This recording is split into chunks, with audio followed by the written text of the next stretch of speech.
আসসালামু আলাইকুম বন্ধুরা, আজকে ছোট মাছ রান্না করব। দেখুন, ছোট মাছ চুচড়ে কার কার খেতে ভালো লাগে, এই জন্য আমি প্রথমে বেগুন আর আমি অল্প সামান্য আলু নিয়েছি। নিয়ে টমেটো কুচি দিয়ে দিলাম, কাঁচা পেঁয়াজ দিয়ে দিলাম এবং মরিচ ফালি করা দিয়ে দিলাম, কিছু জিরা বাটা দিয়ে দিলাম, রসুন বাটা, আদা বাটা, মরিচের সামান্য গুঁড়া দিয়েছি, হলুদের গুঁড়া দিয়েছি, ধনিয়া গুঁড়া দিয়ে দিলাম, লবণ দিয়ে দিলাম, এবার দিয়ে দিলাম পরিমাণ মতো তেল।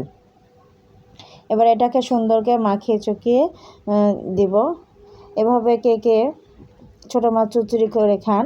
আমার তো অনেক খেতে ভালো লাগে, মাঝে সাঝে খাই, আবার আমার বাচ্চাও খেতে অনেক পছন্দ করে। তারপরে উপরে মাছ দিয়ে দিলাম, দিয়ে আমি সামান্য পরিমাণ পানি দিয়ে দিয়েছি, দিয়ে আমি চুলায় বসিয়ে দিয়েছি, দিয়ে একটু ঠেসে দিয়ে দিলাম পানির মধ্যে মাছগুলো চুবিয়ে। কিছুক্ষণ পরে দেখুন কি সুন্দর ফুটে উঠেছে। হওয়ার পরে এখানে ভাজা জিরা গুঁড়া দিয়ে নামিয়ে ফেলবো। ব্যাস, হয়ে গেল আমার মাছ চচ্চড়ি।